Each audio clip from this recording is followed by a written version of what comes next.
Good morning. Good morning. Right now it is 9 o'clock. This is KHEA Radio. I have some special guests in studio. I got Luke and Jessica from the Moore Memorial Public Library. Good morning, folks. How y'all doing? Good morning. Doing good. Doing great. Jessica, this is our first time to meet. Yes. I'm excited you're here. Are you excited to be here? Yes. Did Luke force you to come? Nervous. Did Luke was like, you're coming with me. You're going to have fun today. That's how we do it at the library. Exactly what happened. At Moore Memorial Public Library, fun is mandatory. There's always a lot of cool stuff going on. Y'all got some awesome events coming up. I've been following along and also copied on the email. So that helps as well. It does. That helps as well. So we're going to go ahead and get this going on the FM, and we're going to jump into it. If you're watching on Facebook, thank you so much for taking the time. Feel free to share this video out. Let me know what you got going on today. And are you excited to partake in all of the festivities that the library is still doing, even though they are currently not open? No, closed. The work does not stop. The fun and the reading and the knowledge and the learning does not stop. The train keeps going. Doesn't even slow down. Hey, Sped what's up. the motto? Learn more, read more, do more. That's right. It's like the Astros who won yesterday, the coal train. They were saying there's a coal front coming to New York. Yeah. And the Astros are rolling, so we're rooting for them. If you are too, let me know. We're excited about, that. I'm rooting for another World Series win. Oh, heck yeah. Oh, yeah. Go H-Town. Yeah. It's going to be They fun. can do it. It's going to be fun. So here we go. Again, let me know. This is KHEA Radio, 99.5 FM. Good morning. This is KHEA 99.5. I'm Gardy. It's 9:02 a.m. on a Wednesday morning. Is that accurate? Is it Wednesday? Sometimes my days get mixed up. Hump day. It is. It's Wednesday. I got Luke. We have Jessica in from the Moore Memorial Public Library. Good morning. How are y'all today? Doing great. Fantastic. Thank y'all for making time and coming and hanging out with me. Fantastic. Love doing it.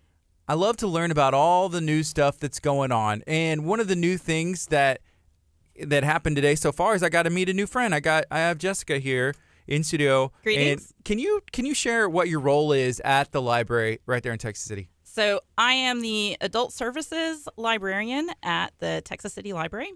And with that is, especially coming up in this new year, we're going to be building up our adult programming, creating more access and outreach for job seekers is one of our big goals. That's cool. Making sure we have some adult basic education as far as computers, collaborating with local businesses as well as organizations that are going to be promoting job opportunities, and also helping with those basic skills, helping people get their resumes and cover letters set up, and just those skills that they need in their job seeking, especially with all the new technologies and things going, because that makes people very, very nervous.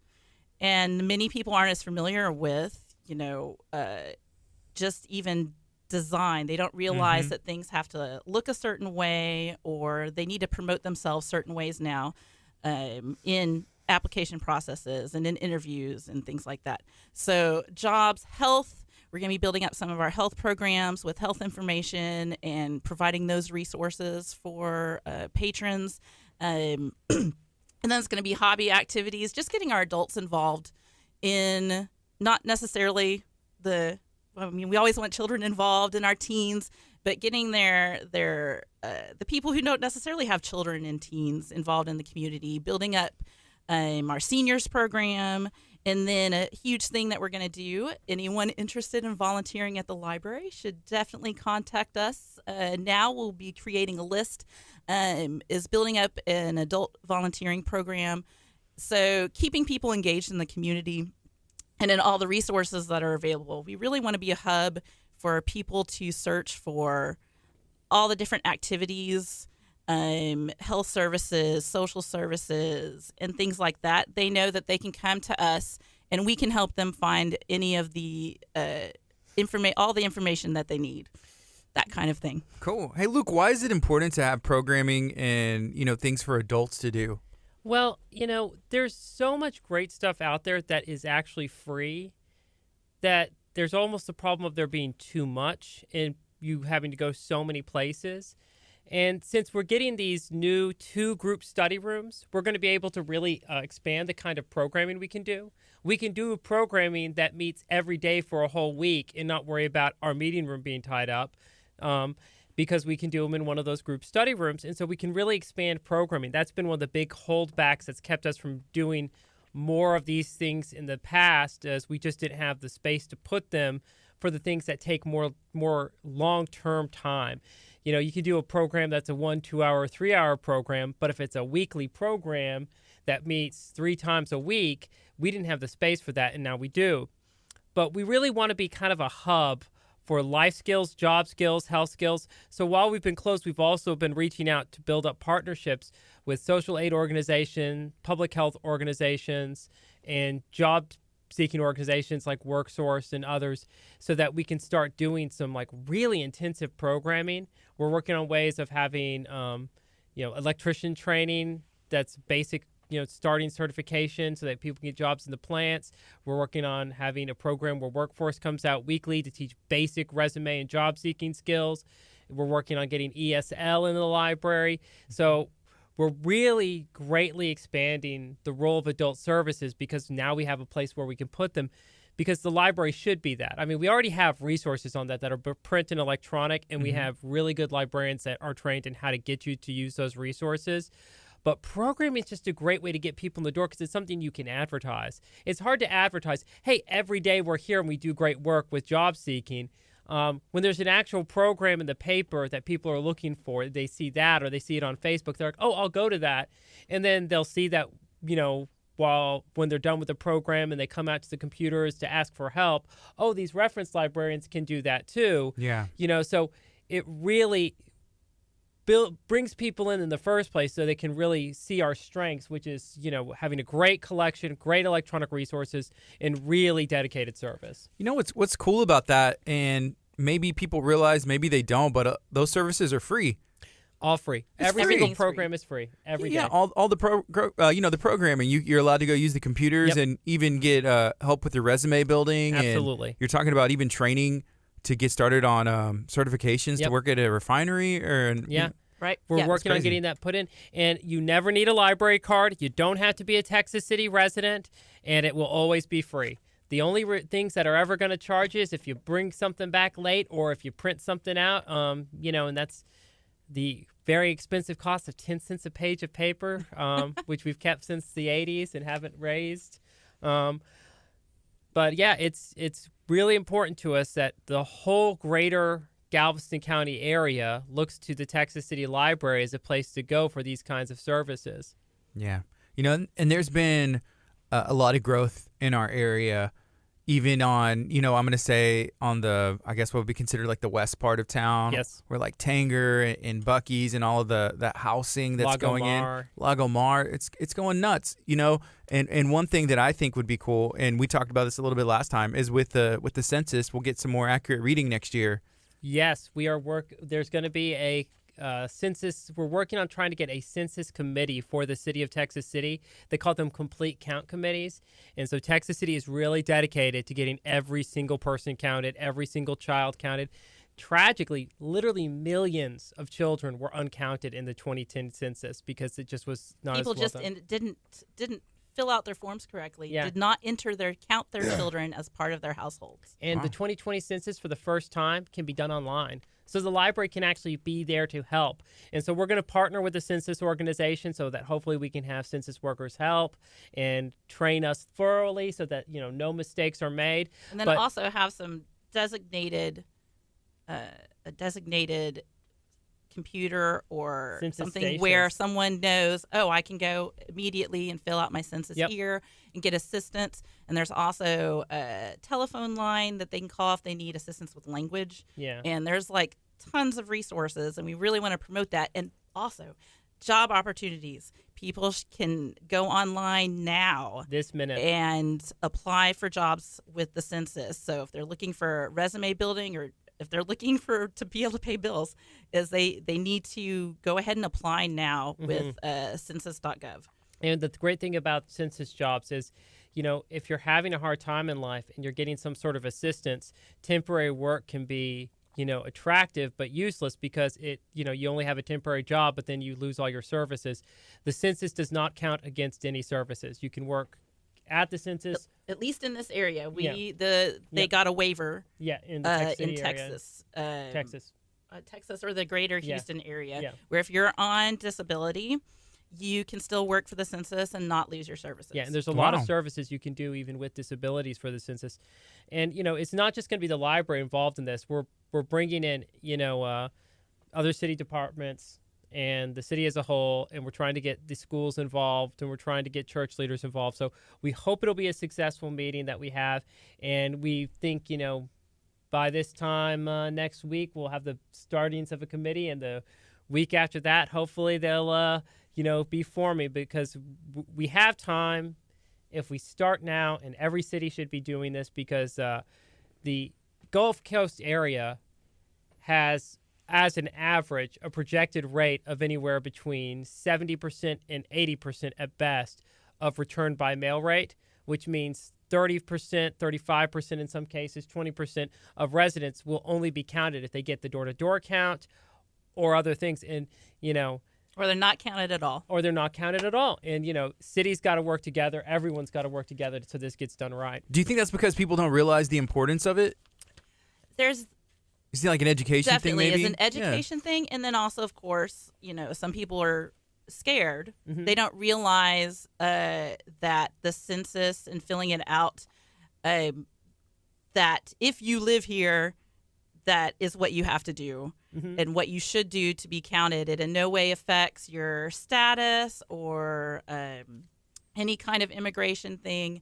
That I think so. Some people are afraid to fill out the census because they're afraid they'll affect their services and things like that. Yeah. But so definitely an education thing. So the more we can promote that this is how you get more services for your community, that I think the more people will fill it out and such. And they've made it easier than they ever have. I won't lie. I mean, it's not it's not a very long thing to do. It's like 10 but, questions or something.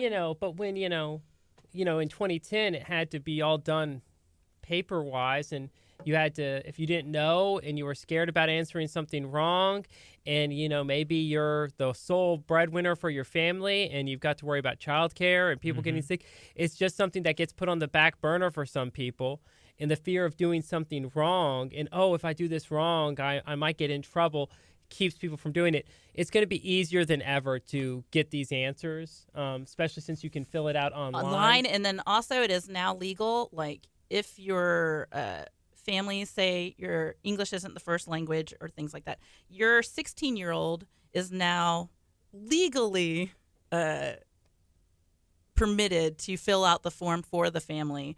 Previously, that wasn't legally permitted. I'm sure that it happened. Right. But now they're actually promoting, hey, get your high school student to fill it out for the whole family. Okay. Yeah, that makes sense. And that's an option that would be make life easier. In 10 years, a census every 10 years, Yeah. right? Technology has advanced a lot. Absolutely. In 10 years, even in like 2 years, there's things out that are like mind blowing, right? Yeah. So it's cool that they're allowing people to fill it out online and just allow, in a way that obviously the internet was there, but just for us to be able to catch up and say, hey, there has to be a better way. There always is. And also Government to make it technology is secure. always 5 years behind, usually at best. And so in 2010, they had a lot of technology that was 90s and 2000s technology. And that's partially just, they use it until it breaks because it's taxpayer funded, and that's laudable. But because of that, it's always government technology, especially on a national level, is always a little bit behind. And so, it's not at all surprising that it's taken until 2020 for us to do something like have an internet form. They got rid of their DOS machines. Yeah. Yeah. Right now it's 9:15. This is KHEARadio.com, 99.5 FM. If you're watching on Facebook, feel free to ask some questions. Let me know what you're looking forward to whenever it comes to events upcoming in Texas City.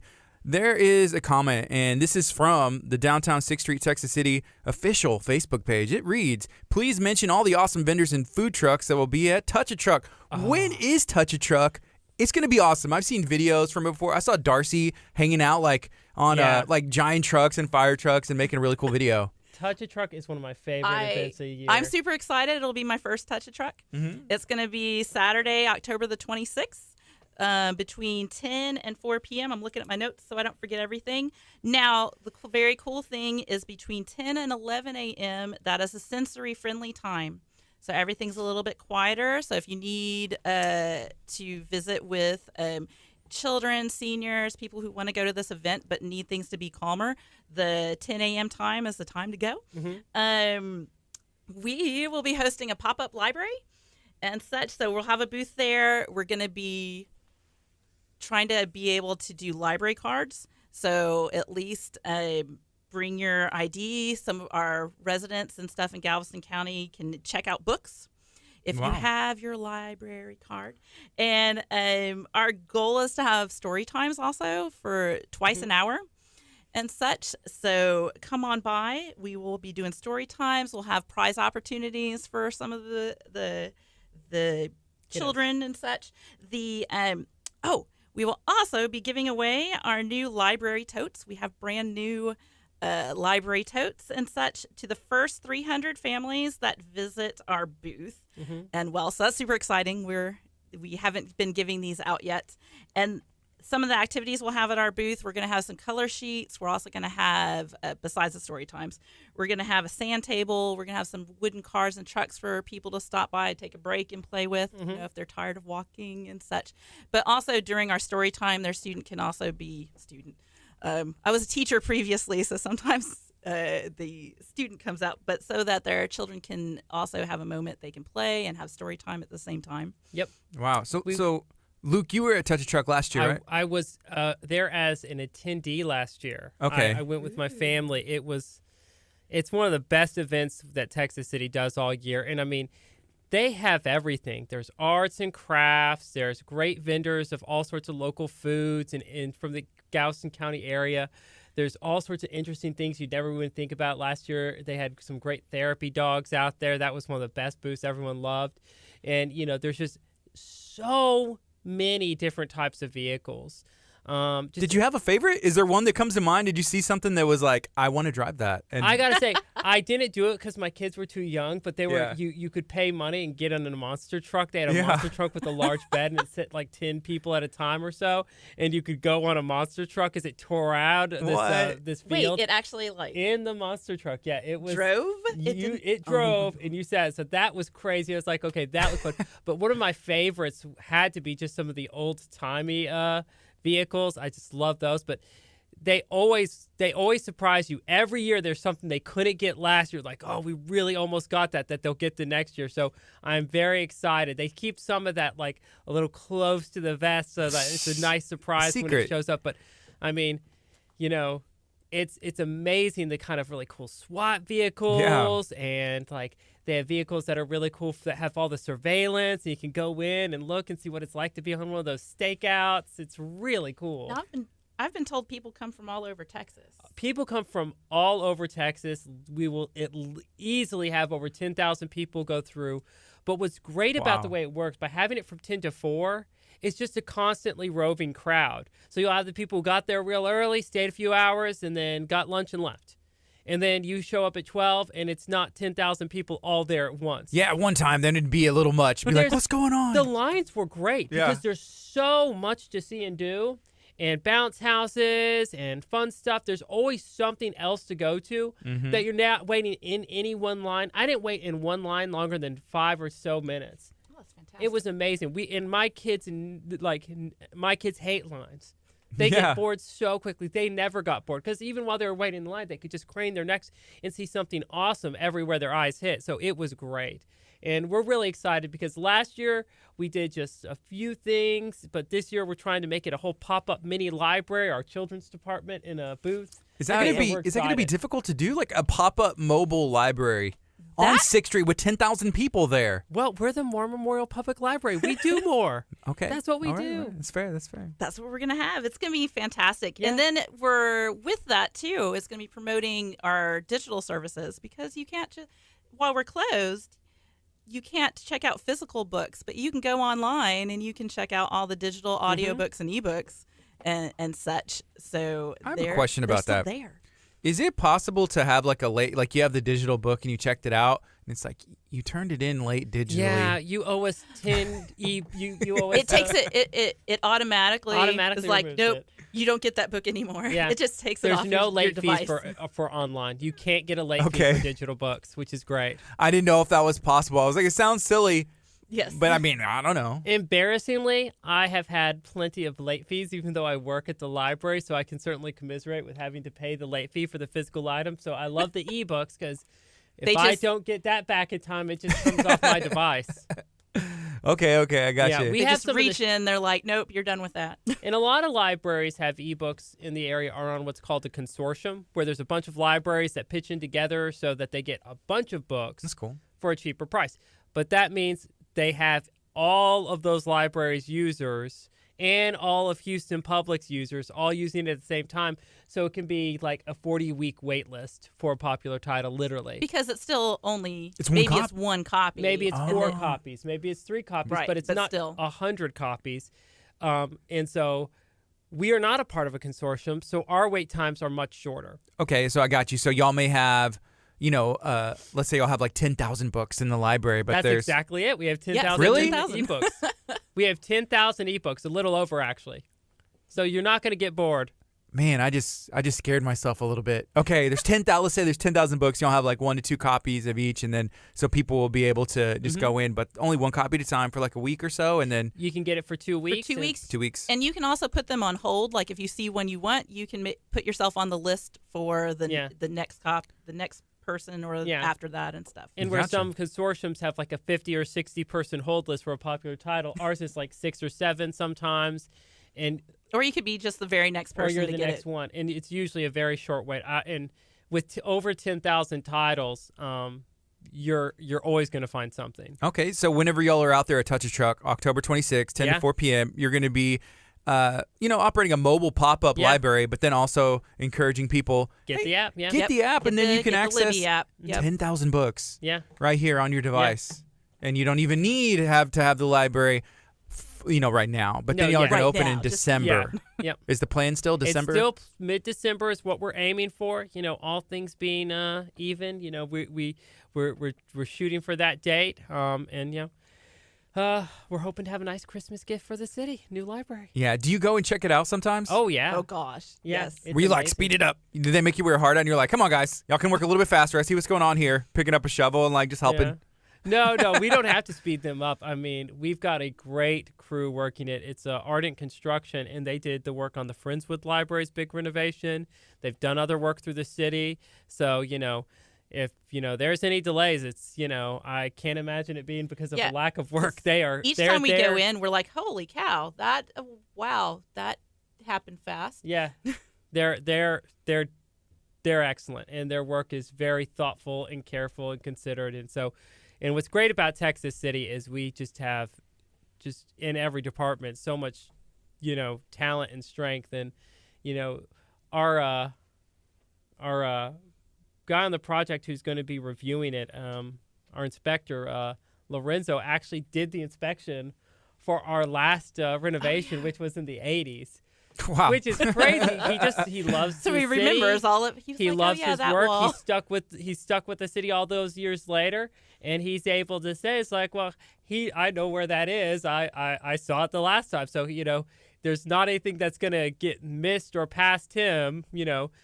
So we know that it's going to be a really good product when we reopen. If it was me, I could see it being like, who approved this? Who inspected this? And I'm like looking through the list, and it's like my signature. I'm Oh like, no! oh, about that. Oh yeah, it There's checks no out. telling why that's that there. guy's not here anymore. Yeah. All right, right now it is 9:24 on a Wednesday morning. This is KHEA Radio 99.5 FM.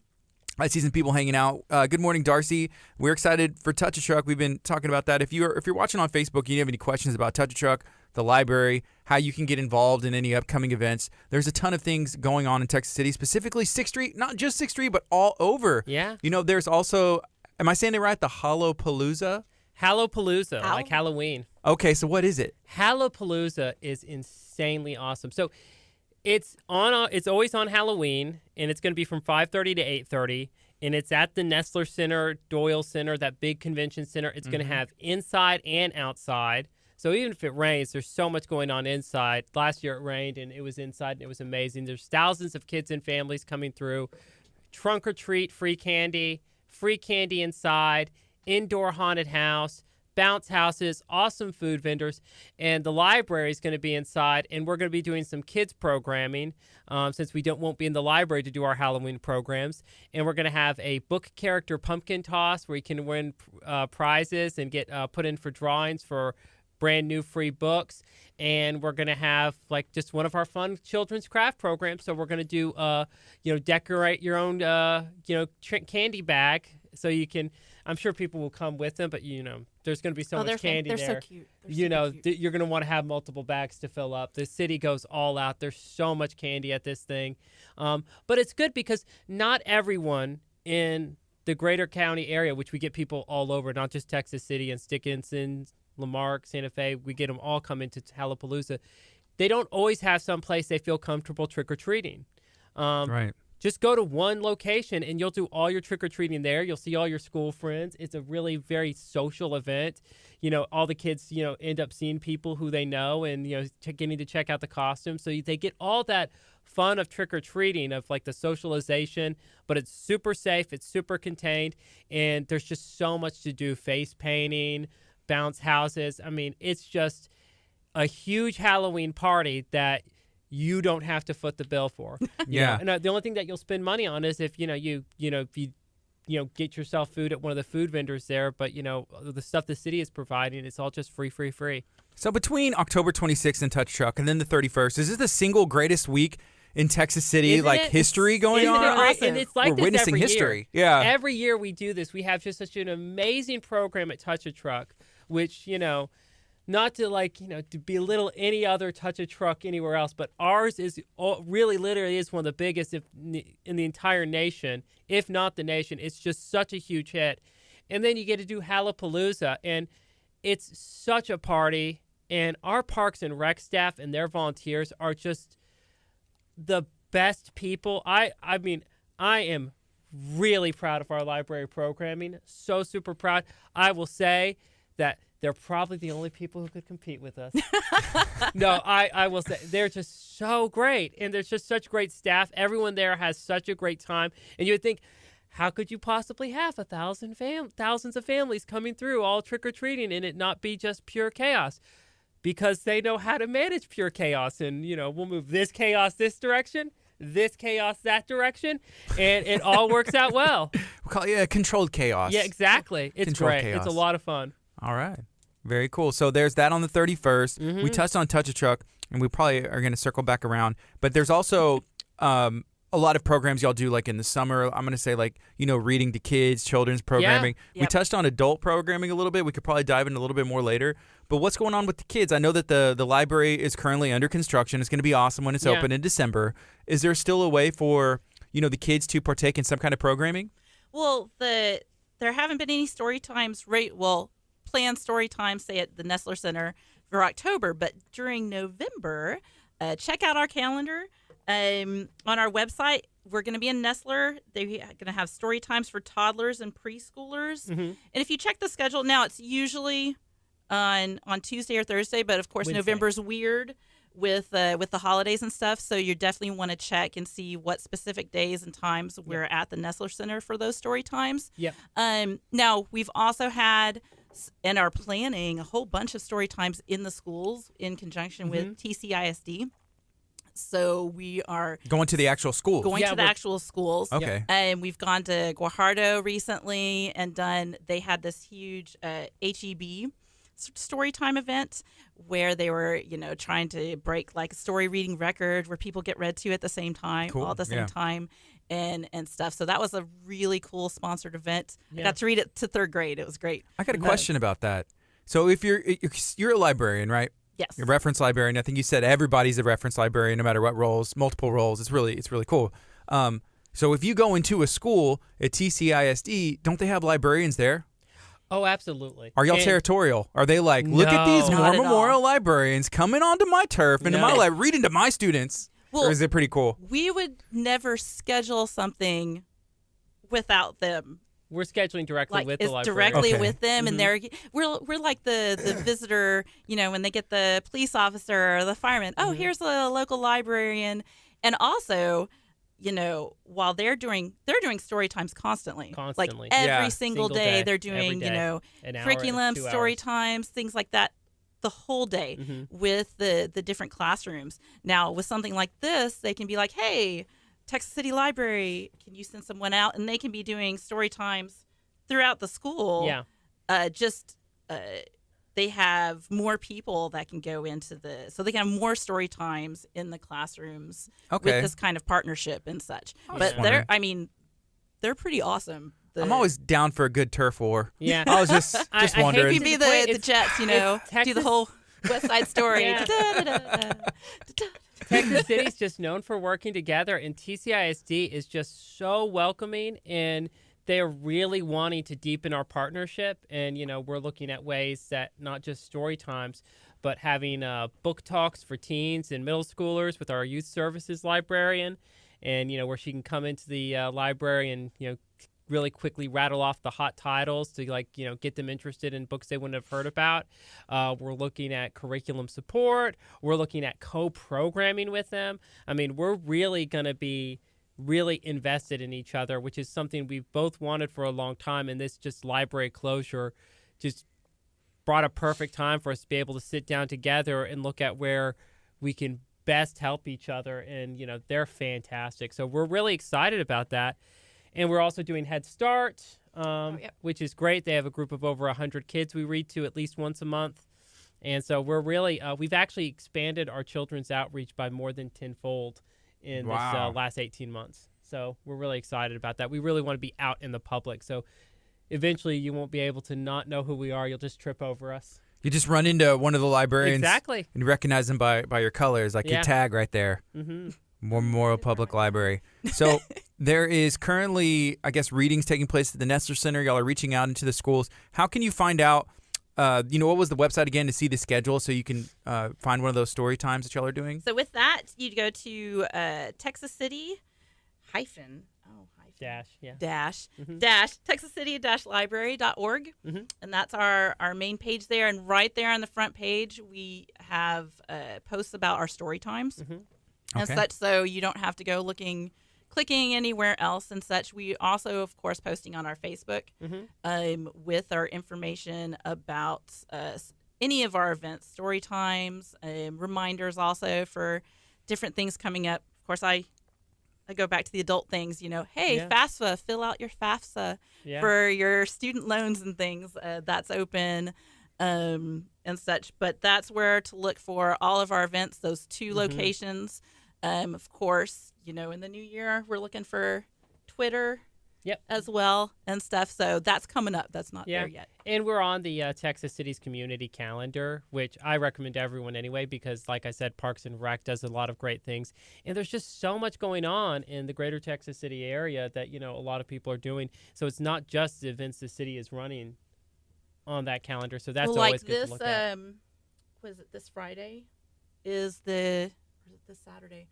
I didn't write it down. Check the United Way. Check our Facebook. But there's a resource fair that is going on. This at the end of this week. If I don't write it down, it's not here and such. So I don't want to say the wrong date. But there is all different information about social services, and there's going to be free food and children's activities so we want to be promoting that kind of thing too. But check out our Facebook. We did a post about their United Way resource fair too. Our United Way in the Galveston County is just excellent. They do such great work. They're just so forward thinking, and they're just so careful to always be watching where the greatest need is and to mobilize so quickly. When there was that government shutdown and all our Coast Guards just were out of work, they did this amazing diaper drive with the Texas City Police Department and Fire Department, competing to see who could raise the most diapers. And it was just amazing how our community responded.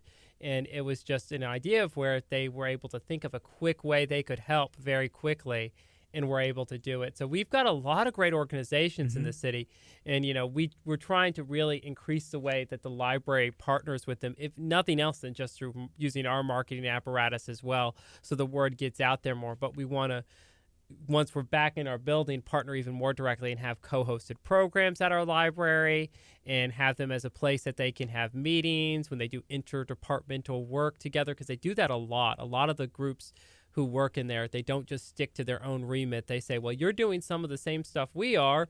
We're both in mental health care, you for veterans, us for, battered women per se, and let's get together and see where there's some cross sections and we can help each other out, or at least do better about referrals. And it's amazing how these people come together and work, and we want to be a place for them to meet. Yeah, that's awesome. There's a lot of great organizations in the community, and it's so much easier to work together because you can get more done. Absolutely. Gosh, yes. It's easy to be competitive, and I always joke around, about like, the turf wars with the librarians. But whenever y'all come together and kind of work towards that common thing, it probably eases up their workload, and they're able to, get more done in the day. If you're there, reading to students, and they're able to read to other students or get work done, and y'all are able to get work done, and it just works out. Well, in some ways, sometimes it actually makes more work for them, but they're willing to do it because, getting this into their schedule versus just doing it themselves. They've done it a million times.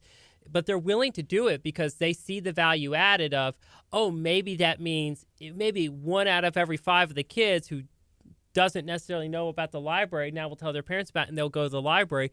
That's going to help that kid. And they're really excited to do that. And we see that a lot with a lot of the organizations we hope to work with.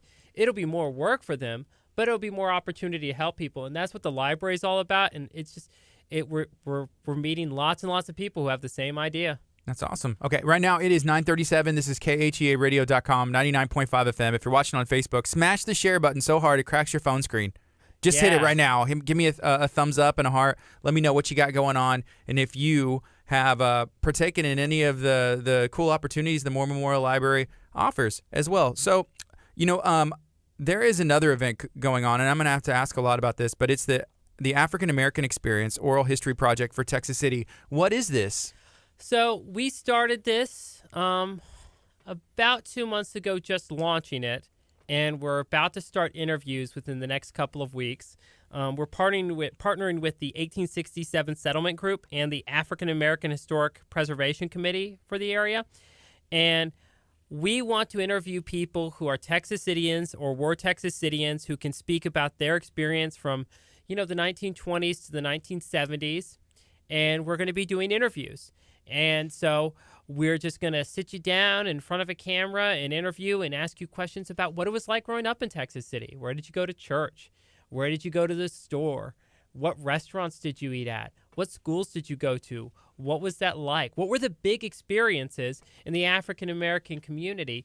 And this started because, a few months ago, Commissioner Dorothea Jones reached out to us and said, hey, there's a lot that can be done in this community with the library, and what I see from your archive is you guys don't have a whole lot on it, and I might be wrong about that. And we explained, no, you're not wrong. It's the area we hope to reach, and we have a new local history librarian who's been with us about 7 months, and the first 2 weeks we were there, we discussed that these are our big gaps, is in our coverage of the African American experience and the Hispanic experience that we just don't have enough on.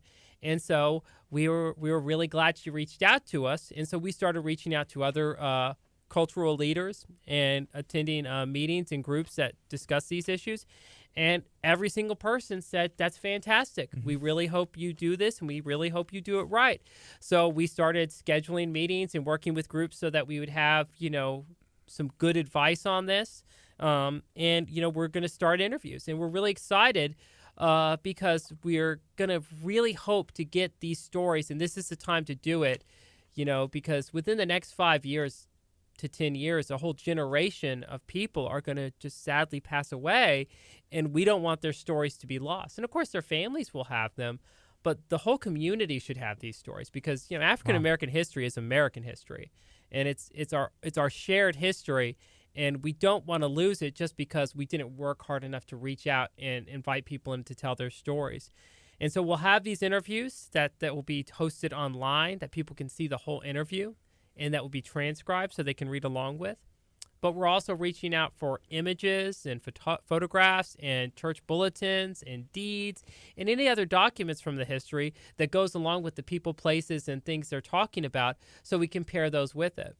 and we're building a digital archive of our own archives that we already have physically, and those will become part of our digital archives. So if people have these old photos and old documents, but they're like, but I want them, well, they would just have to lend them to us for a few weeks, and we would digitize them, and they'd have back, and sometimes just a period of days. Our digitization has gotten much quicker than it would have been just 5 years ago. So it's a way to preserve Texas city history. And so, as I said, we're just a few months in. Our goal is to have a really strong, collection of stories transcribed within the next 18 months so that we can then launch our Hispanic oral history project and work on those together. So within the next 3 to 5 years, get as many stories as possible and really fill that gap in our archives. For the Hispanic, is it going to be that same time frame, 1913, 1970? Yep. I remember asking, my grandma, because you see the civil rights and you see all the stuff that went on, and there's some documented in school, right? Yes. You learn Right. about it, but it's first I want to say it's different whenever you ask the person from their perspective, because I can write about your story, but it's different if you tell me your story. So whenever you go to the community and say, what did you see? What did you write? What did your diaries, your journals? Tell me your story. How was church? How was it growing up? As opposed to someone looking on the outside and being like, well, this happened. Yeah. It's total different. We did an oral history project in the 80s, long before my time here. Susie Monclaw was just an amazing visionary director we had for many years, and she did some amazing oral histories. And we were going through some of them. We found Frank Bell Jr. of the Bell Cowboys of the 1867 settlement, and he had not been transcribed, so we had to digitize the cassette tape, which we're digitizing all these, and they're going to all be made available. And it was amazing, his stories. He worked for George Washington Carver in his laboratory. He met the president. He met Franklin Delano Roosevelt, who came in, and he met some amazing people working at that laboratory that I hadn't heard that story. I'm sure it's a very, very, very popular story in the Bell and Hobgood and other families' households of all the things that he did. But it was just locked on a cassette somewhere because that was the technology we had when we did it. But now we're going to be able to digitize that, and that'll be part of our collection and part of our overall collection and part of this project. And we're going to get all these kinds of stories. And so we're just really excited because, you look at something that just happened with Zion Church and that burning down, and that's just being a piece of history. But that history is not going to be lost.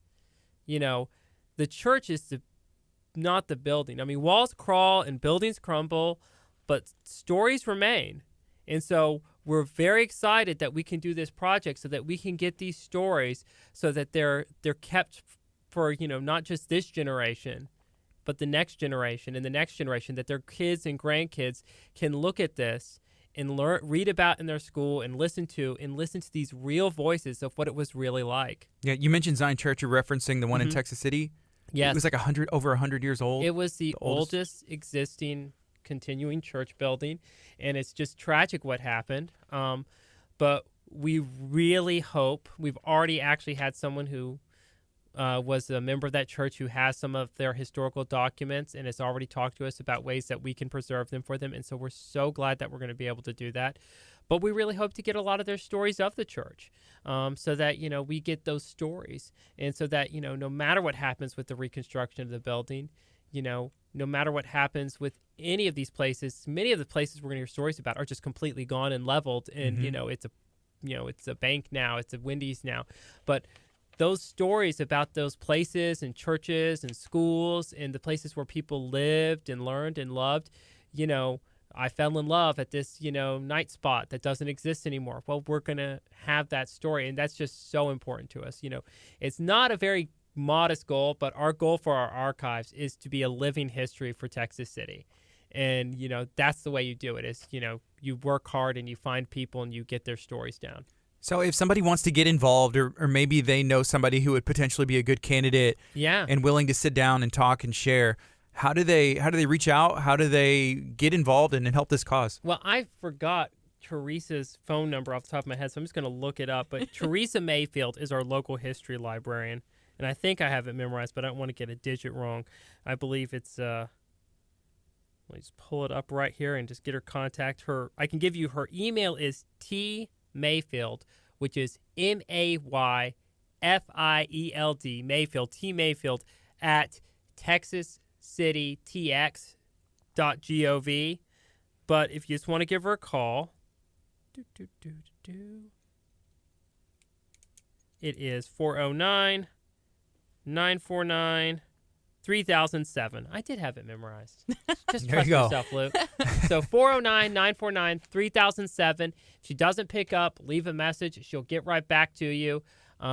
We've already got where we have at least our first 10 interviews. Looks like they're going to be scheduled. So if you reach out to us and you say, hey, I'd love to do an interview, we'll get right back to you. But don't be surprised if the schedule is, we're not going to schedule you now. We'll reach out to you in 2 weeks' time to look at when the schedule will be. But yeah, if you think you have something of interest about a church, a school, a hotspot, a store, a grocery store that was important in the community, let us know right away, because we can start taking artifacts right away, and that will help us.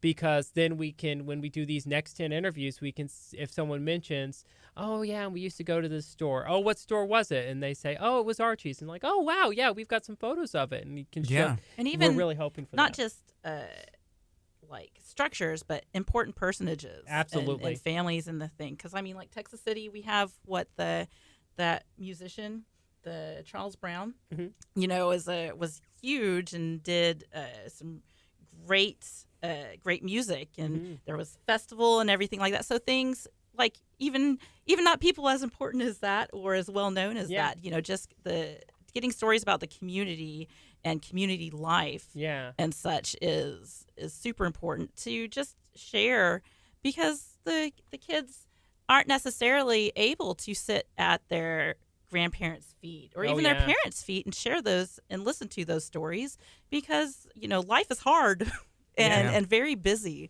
So you always hope and make available these stories, or even I never listened to oral histories until I was an adult, and then I'm going, oh my gosh, these are super interesting. I didn't know this happened, and things like that, and such, or how this was developed and things. So even if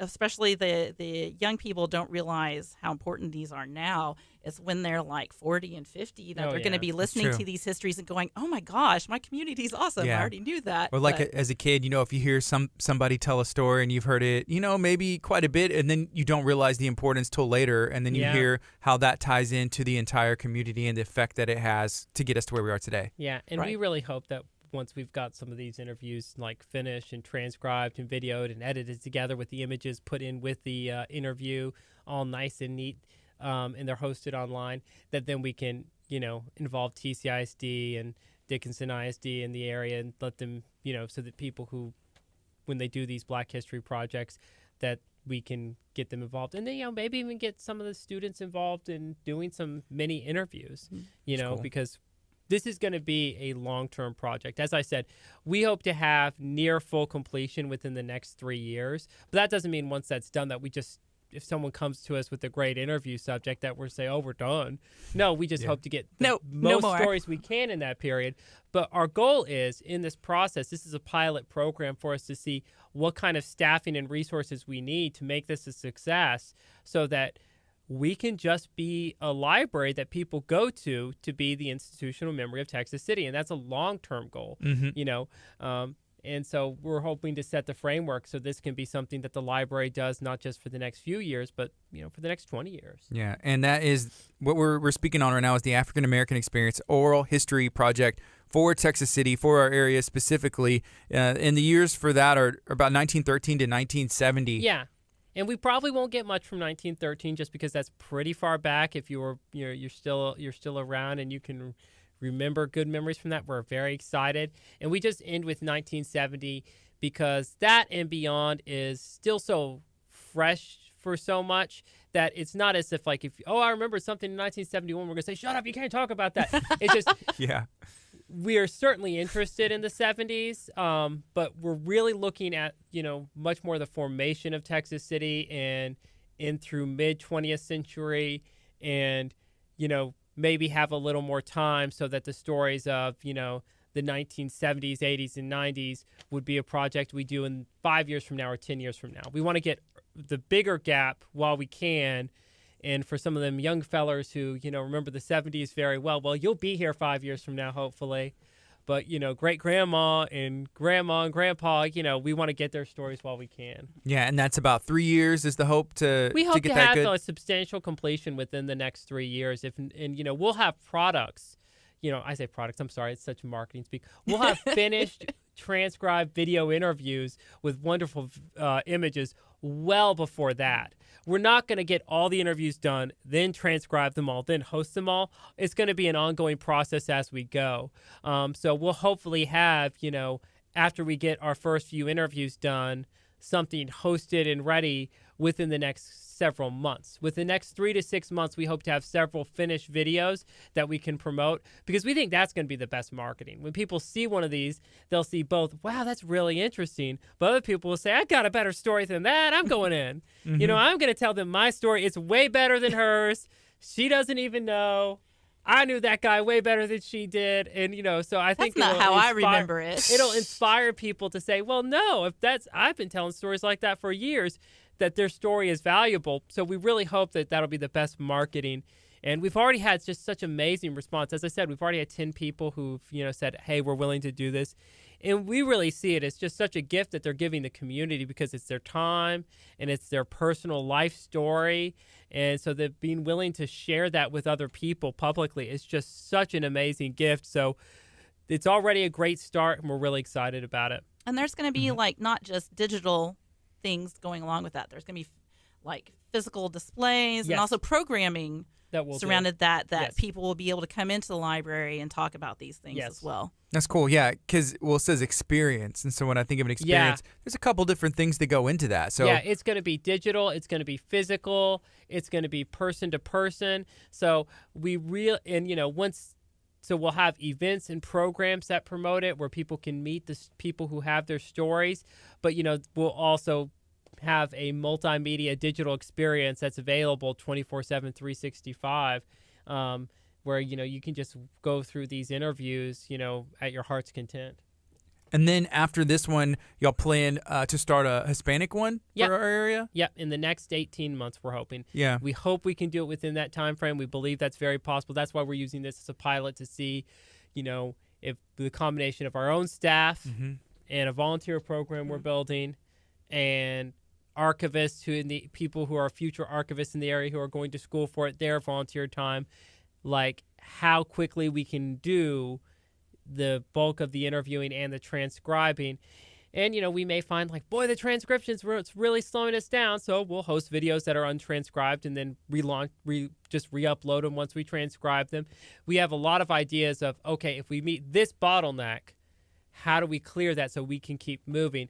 And in this learning process, we'll hopefully be able to launch the Hispanic Heritage Project, within 18 months and learn from the successes and failures so that it's even more streamlined so that we can do those at the same time and really get those stories. But definitely not waiting till we're completely done with one project. We want to just have them both going. Just have them both going at the same time, but we're just waiting till we get things situated with the first project. Yes. Yeah. I've always wondered, I started on this a little bit but didn't really get into it, just asking my parents, what was it like going to school? Did you notice anything different from today? Obviously yes, but just hearing their stories and, the differences from today to the 60s, did you know anything or but none of them were from this area originally. My mom was from the Valley. They're both born in Texas but from the Valley, and my dad went to school in Clute or Freeport or something like that. And so I don't know. What's amazing about oral history is you'll sometimes find that even parents and grandparents won't tell the stories to their kids and grandkids that they'll tell interview because you protect your kids and grandkids and you try to keep things you don't always tell them the things you went through, both good and bad, because it just feels too personal.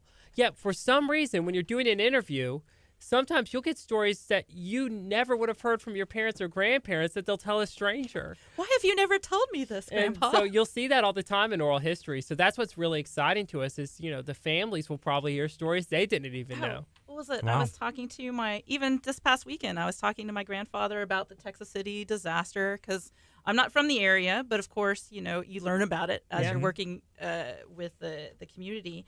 And he was like, and they live in Port Arthur, and he was like, oh yeah, we were at school and we felt the the shock, and the windows shook and everything. I'm like, I had no idea that this kind of thing even happened or went on and stuff like that. So I was like, okay, well, cool. Yeah, it's just interesting. It's interesting. One of my favorite movies is Back to the Future, and I started watching the third one. Yeah. Are y'all fans? Oh, I'm a huge fan. Yeah. Yeah, and I feel like that movie, the trilogy kind of put that into perspective. He goes back in time, his parents, and it's like, whoa, they were kind of normal. They were cool. They were normal, cool. Well, And except then- my dad. My dad wasn't. His dad was But yeah, it's like it's going to be like a real life Back to the Future experience that y'all Yeah. are putting together here, oral history style. Yeah. So it'll be fun. Except hopefully the mom won't hit on anyone through this. That was No terrorists. No Yeah. terrorists. No, yeah. no Libyan terrorists Libyan and stolen terrorists. plutonium. But without that, yeah. I mean, it really is. Oral history is such a beautiful way to experience the past. And I think in a lot of ways, it's a way to democratize history without getting too highfalutin about it. I love academics and I love historians, but they'll be the first to admit that, even just 20, 30 years ago, it locked almost every participant out from history because the idea was, well, you lived through it, so you're not objective, as opposed to, if it was a Civil War diary, well, that's absolutely primary evidence. But if it's a civil rights diary, well, you're a little conflicted. And it was just a blindness to the fact that, well, those are still primary documents. Yeah. And so primary documents are always the best historical record. And these oral histories are the primary documents of the lived experiences. And I just think it's, to me, the most impactful way of learning about history is through the direct stories of people. And just being able to hear them telling it in their own voices has always just been so moving for me and really made history come alive. All right. So we are about out of time. All right. And we've touched on a lot of stuff today. Yeah. Is there anything else y'all would like to retouch on, or anything else that we can remind people? Touch a Truck is this Saturday. Well, not this Saturday. I just said it a week completely from wrong. Saturday. A week from Saturday, October 26th from 10 to 4. Hit us up early and you'll get a free tote. And don't miss us at Hallopalooza, which is at this Texas City Nestler Center, October 31st, and that's 5:30 to 8:30. Again, that's another event that, you can hit it for an hour and then go, or stay the whole time. There's enough for everything. But, it's definitely worth doing. Have your dinner first, have dinner there. Either way, it's just going to be so much fun. Check your calendar for Nestler Story Times Yes. for your little kiddos. All right. Or just send your kids to school and maybe they'll get read you'll too see as us well. eventually. That's these right. but these are the tiny For your ones. tiny The littles. preschoolers, that's what we have story times for, yes. Hey, Jessica, there's still a lot more that we need to touch on. Like, I'm curious why you chose to be a librarian, and you said you used to be a teacher. Why the switch? Were you tired of the kids, or you just wanted to be able to bring in more kids from a younger age? There's so much more that we can Yeah. touch on as well. And then also, but I think that I have it figured out. Continued. Because you were a teacher and now you're like, I'm doing adult programming. I'm going to do adult programming. The kids are driving me awesome. I'm just kidding with you. But it was nice to meet you. Excellent. I've had a good time. Good. And Luke, you're awesome as well. Thank you, sir. Me and Crystal were talking about how you were in studio the other day and she had to miss for an hour. And I don't know, just how much fun we had with you last time. You're always great. It's a lot of fun. She I came love doing and it. she brought a cupcake. Happy birthday! Happy birthday! You're 26? 27 All years right. old. Happy So birthday. you just have one more year and you beat all those rock stars. Oh my God. That's So true. that's a dangerous year if you're a rock and roller. So be careful, Crystal. She is kind of a rock Yeah. and roller. Yeah, so be careful. Hey, and then for her birthday, she's donating to my MD Anderson the boot walk with Braden. She says she's going to donate towards the cause for her birthday. Fantastic. Ooh. Fantastic. All right. Hey, we're going to take a quick break. Thank you so much, Luke. Thank you. Jessica, Thank you. for hanging out. Looking forward to continue bringing you guys in and learning about the Absolutely. Memorial Library. Thank you. It's KHEA Radio, 99.5 FM. Thank you, sir. All right. Always Thank you, guys. What kind of cupcake is this?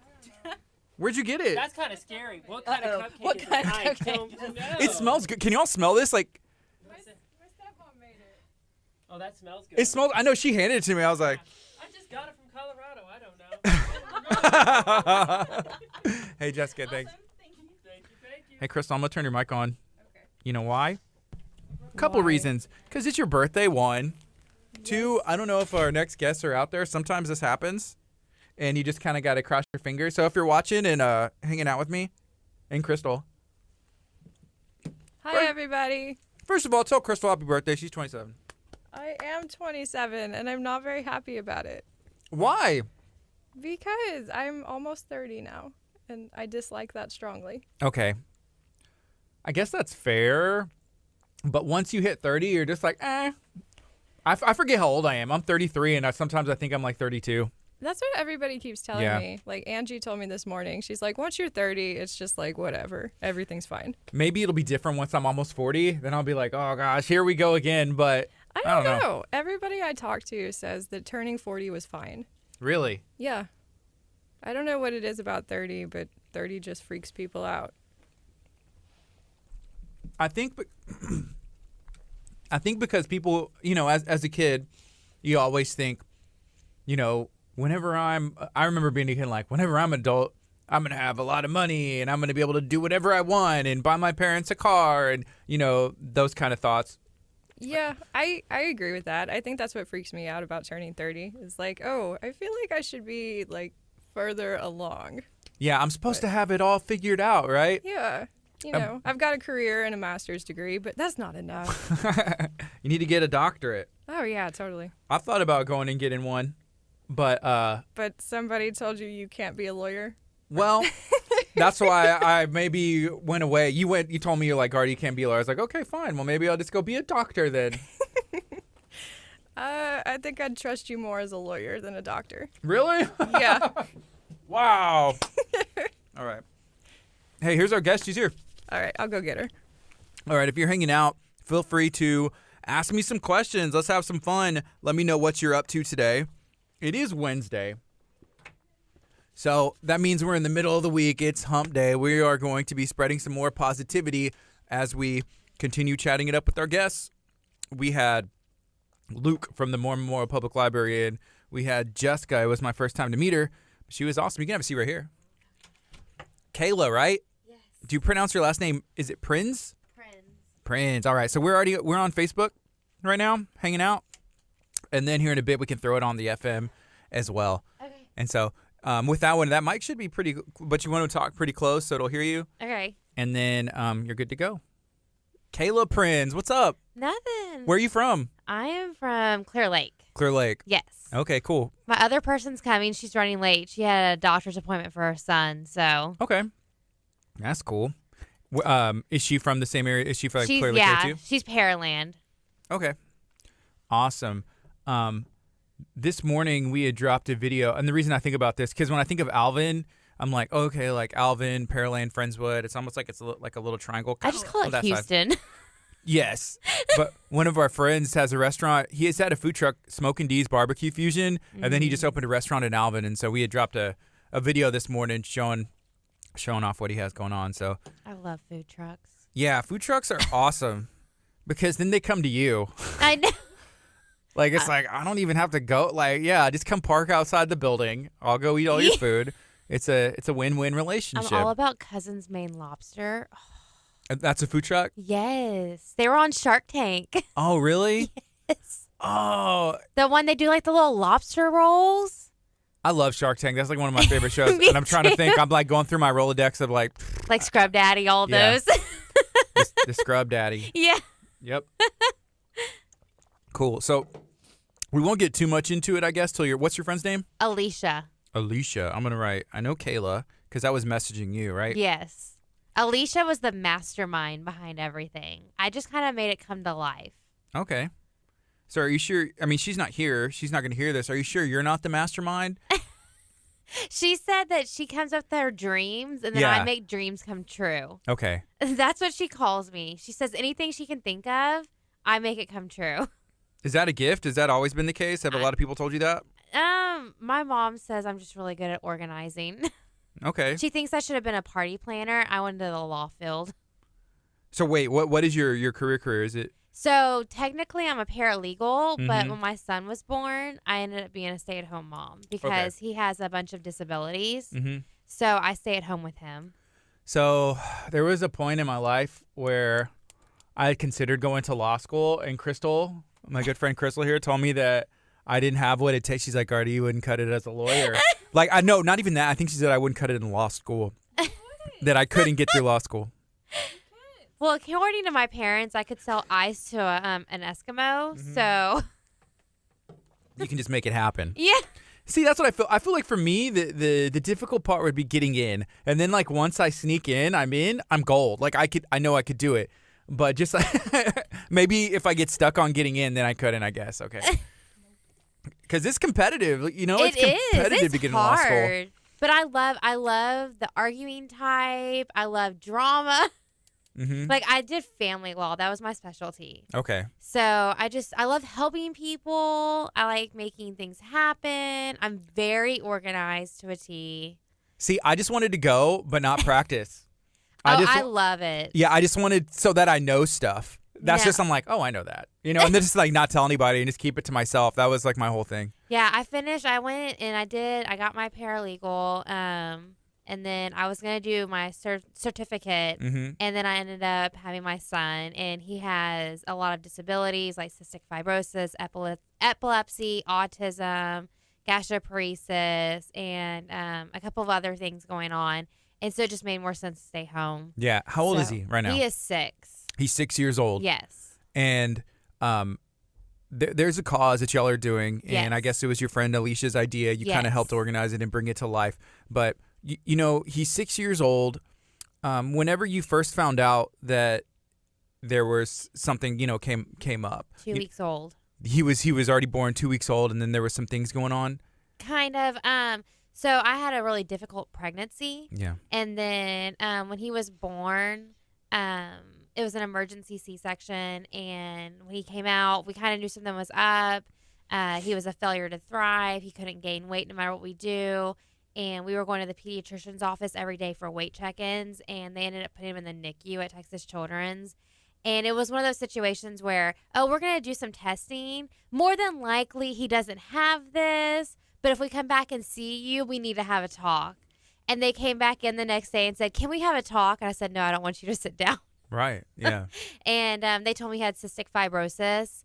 And What is that? so cystic fibrosis is a lung disease where the mucus in your body is extremely thick. And it affects your lungs, your digestive system, your pancreas. Like he's pancreatic insufficient. He takes Creon to absorb his food. He gets he gets lung infection. So basically we can breathe things in and out and we won't get the infections, but the common cold could literally kill him. The flu. So do we have like small. a normal lungs, like a filter or some kind? Yeah, so you have it's almost like little hairs Yeah. in your lungs, and when you breathe in bacteria, the hairs in your lungs will filter it out and you'll breathe it back out. But when he breathes it in, the mucus is so thick on those hairs that it'll attach to that, and he can't, and it'll colonize in his lungs and just breed and get him really sick. So what is there treatment for that, or do you just have to be careful? What do you do? You do breathing treatments. So he does breathing treatments every day, twice a day. Sometimes he has to do it 3 or 4 times a day. He also does what we call a vest, which is just a vest he puts on and it shakes really hard for 20 minutes. He does medications. He takes 30 to 40 medications every day, 4 times a day. He's been swallowing pills since he was 10 months old. Wow. Yes. He takes Miralax every day to help with his bowel movements. He sees specialists at least 3 times a month. And sometimes you have to go up to once a month. He's having actually his 3rd sinus surgery because it affects his sinuses. Everyone's different on how their CF affects them. So he is going to have his 3rd sinus surgery October 25th, next Friday. And they're actually going to have to go in because his mucus is so thick in his sinuses. He can't breathe right now. It's lowering his oxygen levels.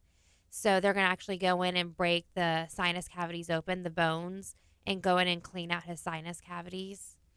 So it's pretty bad. The life expectancy for someone with CF now is between 30 to 40s. It used to be younger. Back when they didn't have a lot of treatments, it wasn't even elementary school.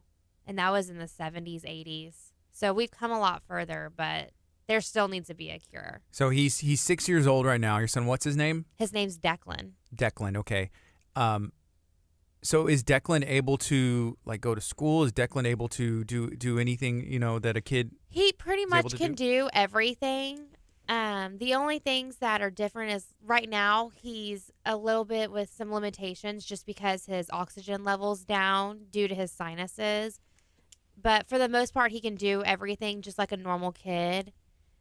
The only times whenever things are different is when their lungs are so bad that they need a lung transplant is, they need oxygen, they need extra support.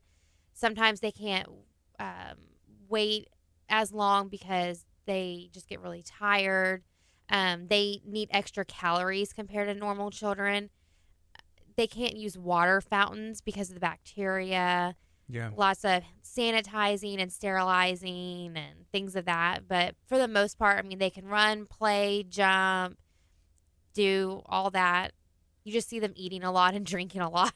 So it's a cystic fibrosis. That's what he has. You also said he has He has epilepsy. epilepsy. Is that with seizures or what is that? Yeah, that's seizures. So And then- he has complex partial seizures. He's had that since he was a baby. Mm-hmm. And then you also said he has autism? He has autism. He was diagnosed when he was 2 through Texas Children's. Okay. And so he's 6 years old right now. You met Alicia, and how did y'all meet? So we met through a group on Facebook called Families on the Spectrum. And it's a group ran by Krista Fields. And it's for this kind of surrounding area, Houston area, for just families that have children that are on the spectrum. And we all get together and share resources. We have different events for anyone that has children on the spectrum.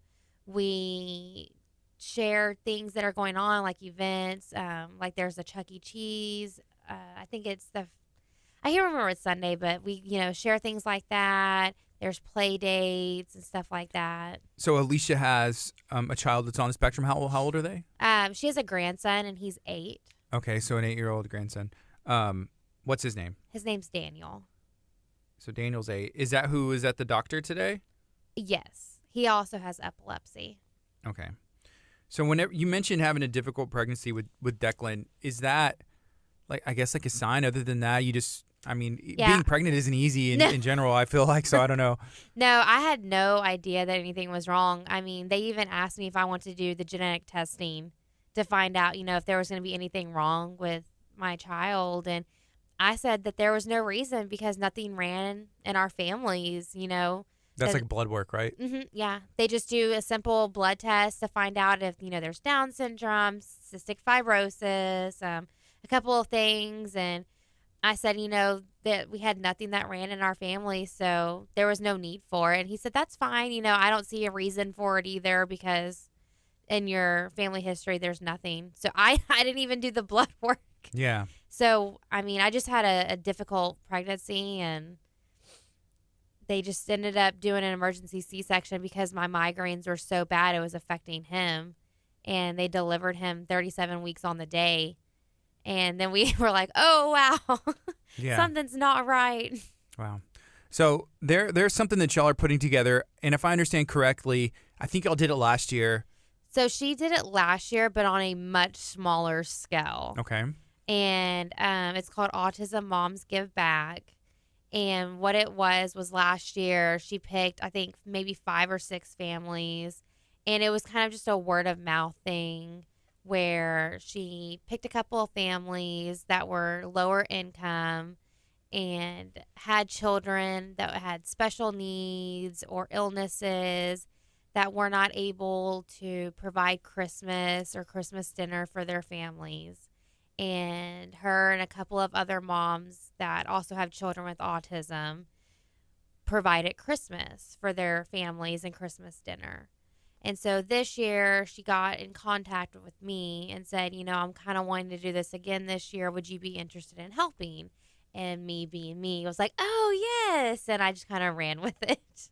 Okay, and then you helped, I guess, just how many families are going to So our goal this year is to do at least 15, maybe more, depending on how much support we get. Okay. So what we're doing is families are contacting us. We've been putting the word out that we're doing this. And when they contact us, we either can email them or mail them an application, and they fill out an application. And then after we get all the applications that are due by November 1st, we're going to sort through them and pick out our families. And we will be giving them presents for all their children. And then if they are also wanting Christmas dinner, we will be providing Christmas dinner for them as well. And then what we haven't told any of the families yet is that we will also be doing a Christmas party on December 15th for all the families to come to, that there will be toys for each of the kids. There will be donation tables set up for all of them, where there will be clothes, toys for each of the kids, home essentials, toiletries, diapers, wipes, canned goods, anything that they might need to take home with them. We'll have Santa, a professional photographer to take their pictures with Santa. We're going to have face painting and games for the children and arts and crafts and cookie station and all kinds of things for them. So is that the kind of support y'all are asking for? Like if somebody's a vendor, they can donate their services, or if somebody has like food or they want to go buy diapers? Anything. Anything at all? Anything at all that anyone's wanting to help out with the Christmas party, or with toys for the kids, for the gifts for the Christmas, or canned goods for the dinner, or if, whatever they're wanting to do, we will gladly take to help with this. And then if there's also families that are wanting to apply for this. Why do you feel like it's important to give back? The name of the entire thing is Autism Moms Give Back. And I think that a lot of people would be okay if it's like, okay, they're focusing on their family. There's a lot going on, at home. Right. But for you to go and, above and beyond and say, hey, everybody's dealing with things. So are we, but we want to take the time and there's a community that was created out of an issue, that you formed a bond and relationship. And then you say, hey, out of this bond, we want to spread some positivity. Why? Well, I know for me personally, being a parent of a child with special needs, you need a lot of help. Whether it's financially, emotionally, or spiritually, or whatever it is, you need a lot of help. And when you ask for help, it's not always there. And for these families, I want to be their help. I want to be that helping hand that they need, especially in what's supposed to be the most joyous time of year. I want to be there for them. I want to help them, because when I needed that help, it was there for me, without any, I want this back. It was just there. It was handed to me on a silver platter. Take this, we're here for you, whether it was financially, or it was, like I said, spiritually, or it was just emotionally. It was there for me. And now that I'm able to do it for someone else, I want to do it. And y'all have had 15 people that have applied so far? We've had people, yes. We've had a couple of people apply, and we just really want to get the word out there so we can get as many people to apply as possible. So whether we pick them for the full thing or not, they will get something. How can they apply? How can they reach out to you? So right now we're working with someone that's doing marketing that's going to put together a page for us. Okay. So hopefully I will get that up very soon. Awesome. Here, let's go ahead and make a switch, and we can keep it going here in a bit. Good morning. This is KHEA Radio, 99.5 FM right now. It is 10:19. I'm talking to Kayla Prinz. She is with a group that has come together and is making a difference in the community. Kayla, can you kind of share what you have going on? We just talked about it a bit with our Facebook audience, and there's a lot of stuff that you have. You have your story and your history is pretty touching, and then also there's a lot going on. Yes. So we're doing the Autism Moms Give Back, and we're trying to get families that are low income with special needs children and their siblings to apply for this, so that way we are able to give back to them. so we can give them their Christmas and their Christmas dinner. And we will be also having a Christmas party for the families that are accepted for the program and that are not accepted, to also give all of them toys for their families, dinner, just a fun atmosphere, Christmas pictures with Santa, and we'll have a station set up for face painting and cookie building and all kinds of things for that. So just as moms that have all been there with children with special needs, we want to give back to the community like it's given to us. Yeah. And you'll be able to speak on this and share what that's like. But whenever you have a child that has needs and you're trying to take care of them, sometimes Christmas, holiday, Thanksgiving, that's important, but sometimes it may take the back seat. Yes, it can be so stressful, especially when you're financially tied down because your child does have special needs. And, just having one or two or a couple of siblings, if you are doing everything you can and you're working hard, but just having to pay for, that child's therapy or their diapers and, food to put on the table, the last thing you can think about is Christmas, and we want to be able to help them with that. Mm-hmm. So that's not something they're having to stress about, and they can enjoy their Christmas. Yeah, and you have a son. He's 6 years old. Can you share his name and then some of the things that he's been able to overcome this far in his life? So my son's Declan, and he's 6. He has cystic fibrosis and autism, gastroparesis, epilepsy, and a couple of other things. And so far, he's done really well. With his cystic fibrosis, he's about to have his 3rd sinus surgery once he has it. Hopefully it'll clear up a bunch of the problems he's been having recently with it. With his autism, we've actually done a lot of ABA therapy and speech therapy and OT, and he's come really far. He's talking now. He actually plays really well with other children. He's in general ed, which with the one-on-one aid, which is really well, and does really good. He's actually been seizure-free for a couple of months, which I'm really thankful for. We work really well with his neurologist, and so he's doing really well. I'm really proud of him with how far he's came. Yeah. What is your hope and your dream and your vision for Declan, for his life? What do you see happening? Oh, you're going to make me emotional. Don't do that.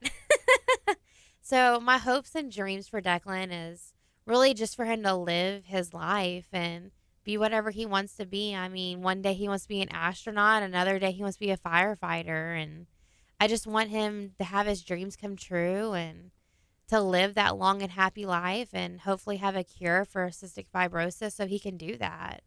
I mean, really, that's all I want. Is that, whenever it comes to, I guess, like research for that, there's so many different things going on, and I'm sure I'm not aware on it. Is there any like breakthroughs on research? You mentioned the 70s from now. There's been a lot. Right. Happened. Used to, children didn't even live to go to elementary school, and now the projected medium is between 30s and 40s that, people can live, but you do still have a lot of children dying with cystic fibrosis. So we're definitely not where we need to be, but they are having some new drugs come out where it is definitely taking us a lot further than where we used to be. So I think we're on the right path. Yeah. For sure. Do you believe in prayer? Yes. I had some issues when my son was diagnosed with everything. It took me a while. I mean, when your child is just bombarded with disease after disease after disease, it definitely makes you step back and take a minute. Yeah, I understand. Yeah, I can definitely, understand that. Just like question, like, why is this happening to my child? Right. Why? He didn't do anything. He was just born. Right. And I would say that Declan at 6 years old is already an overcomer. He's a fighter. Mm-hmm. He's made it, to this point, and that's not easy. Right. So it's a very encouraging and inspiring story in Declan to, just be bold every day to get up and keep doing it. He's the happiest person doing it too. Mm-hmm. Every morning he smiles, and we sing our good morning song, and he's just happy. You mentioned, Alicia, who had the vision for Autism Moms Give Back last year, and then this year y'all are making it bigger and want to touch more people, which is awesome. You met her in a Facebook group. Right. And what's the name of that group? And can you share, like, I guess what it does? So this group is called Families on the Spectrum. It was made by Krista Fields, and she's an amazing autism mom also. She has 2 kids with autism also. And she made this group so people and families around the Houston area could come together and connect, where we just all didn't feel alone. And we get together. A bunch of us are really good friends now. And we have outings together. We have events. We fundraise together. We have play dates, sensory movie dates for our children. We're actually having a Halloween skating event for our children at in Clear Lake. Fun City Skate? Yes. Yes. Awesome. That's she cool. rented it out, Yeah. and it's going to be a sensory sensitive one for our children. That's important, because I will say, anytime I've been there, it is like nuts. Crazy. Yeah. Yes. It's like the lights. It's like, nuts. woo, in your face. It's a party like from the 70s, and just like lights everywhere, and the music Yeah. is, I can't hear myself And it's think. the but same. Yeah. Like when we go to the movies, we rent it out. We rent the whole theater out for our kids, and our kids can dance and sing. We leave the lights kind of on. The movie isn't as loud. And Yeah. it's our kids doing their thing and watching the movie the way they want to watch it, And then the moms, we have our own thing. We go out. We've had painting with twist parties where we all get a little intoxicated and we share our own horror stories. And we paint the best we can paint while we're a little intoxicated, because we need to let out some steam too. Those places, like anytime I see somebody's painting, like they always look really good. I know. Well, and then the I don't more you even drink, the understand better it. they get. That's probably why. Maybe I don't drink, so I don't know. But I've never been to a place, and I see them, and I've had my sister and my mom, like, oh, they go, and they don't drink either. But like as far as like that stuff, but it's just like, how'd y'all get so good at painting? Not I see 'em on the everyone wall. drinks either, and they're probably the ones that took the best pictures that night. But it's really funny. Yeah. I mean, but we do that. We have mom brunches where we all kind of come together and have brunches, and we try to invite all the new moms. We do things with the caregivers, Yeah. the grandmothers, and everything. We have dad's things. We have beach days. I mean, this group is really good. And then Krista, the way me and Alicia actually met was Krista did this thing where she said, okay, look, y'all are not talking enough. I'm going to take you and pair you up with somebody in this group because y'all need to make more friends. And me and Alicia actually got kind of put together. And me and Alicia are actually both very outspoken, very in-your-face kind of people. So was it a good relationship from the beginning? From the beginning. Because sometimes you'll see like one person like that, and then the other person is very not opposite, and it's just quiet. like, oh, that you works. have the lion and the mouse. No, we're both the lion. Cool. Is that sense of community with the group, and then someone taking the initiative to like, hey, let's pair it and make this bigger. Yes. How important is that community for you guys? It's great. Krista is really good. She's very good at getting things going, and I think it's been good for Krista and me because Krista's the same. Like, she comes up with these ideas, and then I just make it happen. I'm trying to get more things going, and trying to make things organized. Like, she did the skating event, and I kind of helped her with it. So we kind of made this come to life. I mean, it was all Krista. Everybody comes up with the ideas, and I make it happen. So I'm gonna see if I can come up with an idea real quick. If we can make this happen. No, but that's cool. And that's a gift. I would say that is a gift because a lot of people, everybody has a dream, but being able to take the steps necessary. Right. You had mentioned even your parents saying like, hey, you should be an event planner. You should do Right. this. And then you kind of do your thing. But when did you realize that that it was a gift, that this is something, hey, I can make people's visions come to life? I've never thought it was a gift. I don't know. Like, I guess it started with my son planning his birthday parties. Yeah. I make really big birthday parties. Is it over the top? Oh, it's I bad. have a cousin like that. Well, it's because my son had very bad first year of life. And so I kind of thought of his first birthday party as his coming out party. I mean, I didn't let anyone really around him his first year. He was so sickly. He had over 30 hospital admissions. He was in the NICU a bunch. It was just really bad. I mean, when you're signing pieces of paper saying that they're allowed to give your son this, that, and the other that could, kill them and, everything like that, it's very scary. Right. And so it was bad. And so his first birthday party was really the first time a lot of people got to meet him and anything like that. So his first birthday party was a party, Yeah. So I think from that point forward, I just I learned how to make it happen. Yeah, sometimes, the medication, and we have Dr. Erin Trappa from Living Well Clinical Nutrition Center in on Tuesdays, and we talk about taking an approach that is more natural, treating your body with food and diet and nutrition, Right. and just, there's different things you can do. But we talk about labels. You read the label of, or you hear a commercial for a prescription, which, and you don't know anything in it. Yeah, and it's just like, I can't pronounce any of these, and then it says the side effects, and it's like, wow. Oh, yeah. Man. Oh, a when lot. they're telling me all the side effects for some of his stuff, and I'm just, Yeah. okay. And they're like, but we promise this is going to be better than the other outcome. I'm like, okay. Yeah. How has that experience been, with doctors, whether that's like trusting, whether that's communication, everything really? I've only had one bad experience with the doctor, which ended up very well for me, actually. All of his doctors I've really liked. One doctor, it was a GI doctor in particularly, and I'm not going to name names, because I'm not that person. But I had a really bad experience with this doctor, and they sent in another doctor, and we were actually inpatient at Texas Children's, and she came in to check on him, and I actually went off on her, yelled at her about all the problems I'd been having, and the only thing she told me was, "Are you finished? Do you feel better now? This is my plan." I was like, okay, I like you. So she's actually his doctor now. So all the bad the other doctor did brought me this new doctor. So I guess it was, a blessing in disguise. So Yeah, just being able to understand. yeah, I mean, she came in, let me yell at her, get my frustration out and cry. And she's like, I've been there. Wow. I totally get it. Yeah.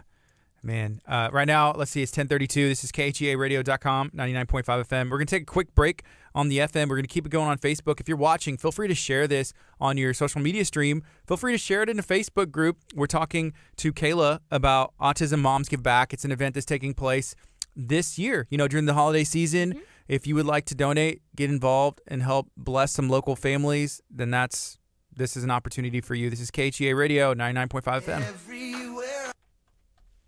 All right. I see Alicia got on. She said, hey, Kayla, sorry I didn't make it.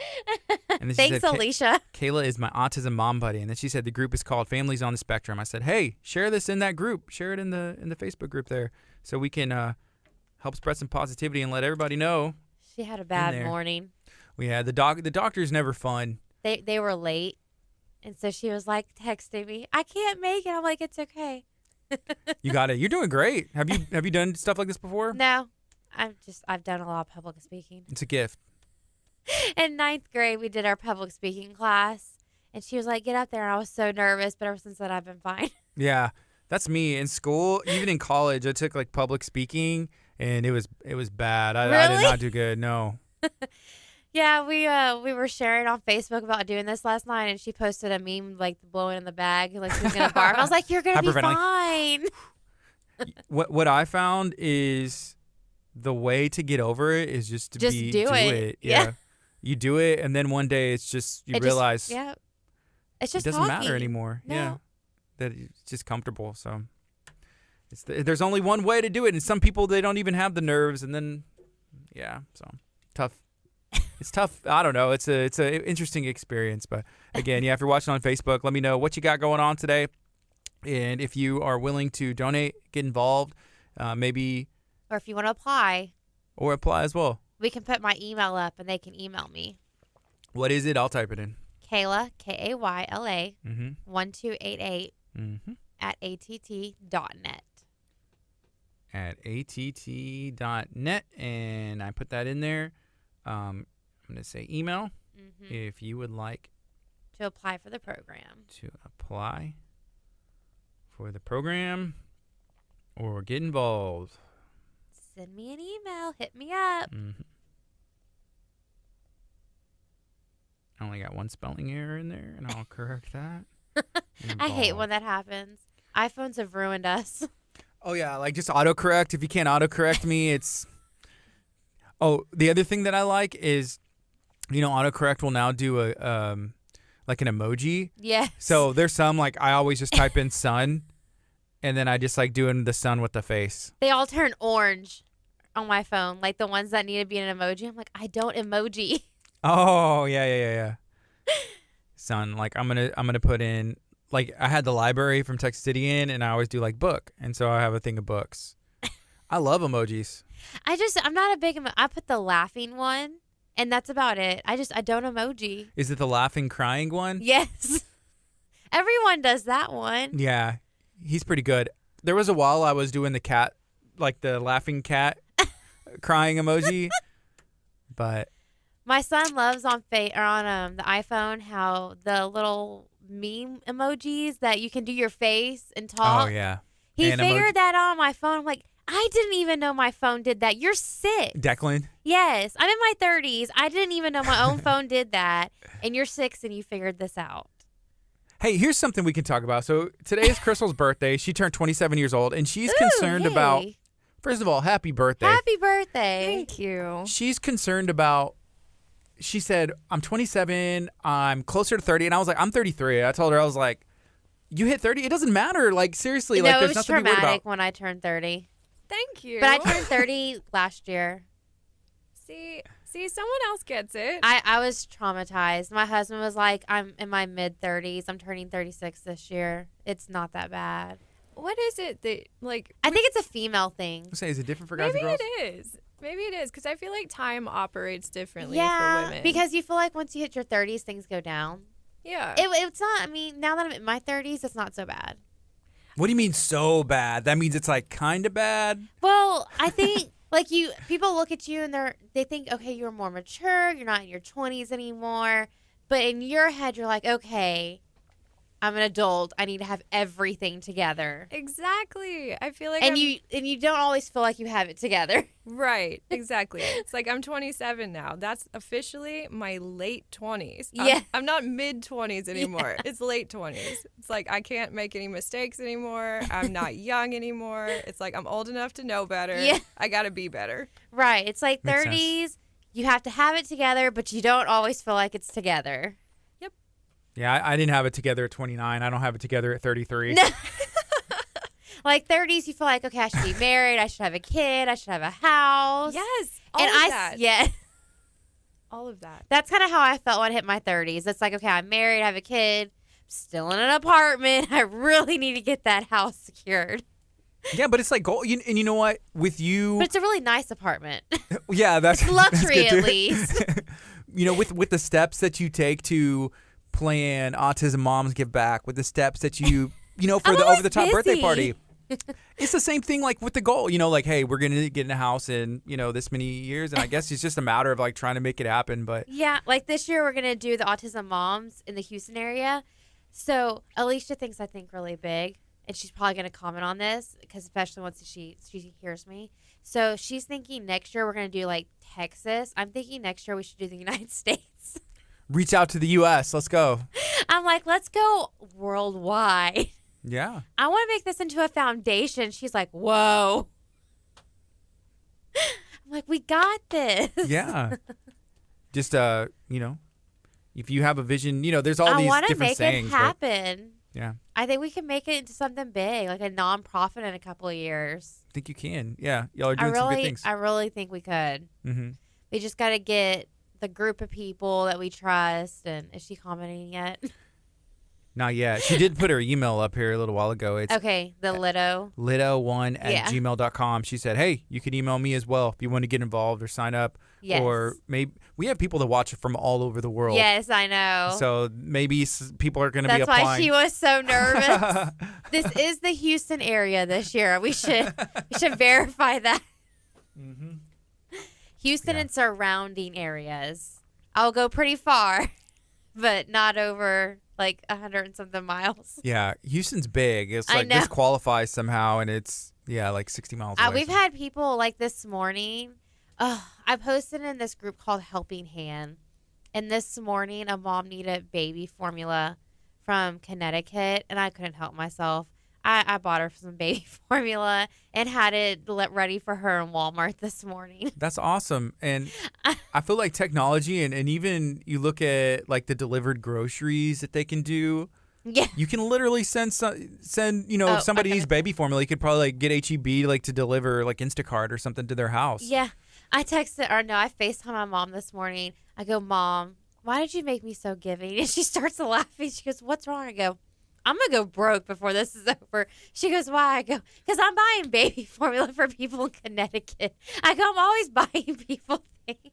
Well, that's a It is good a thing. very good trait. Very but giving. sometimes my husband's like, we have bills first. Don't forget. Yeah.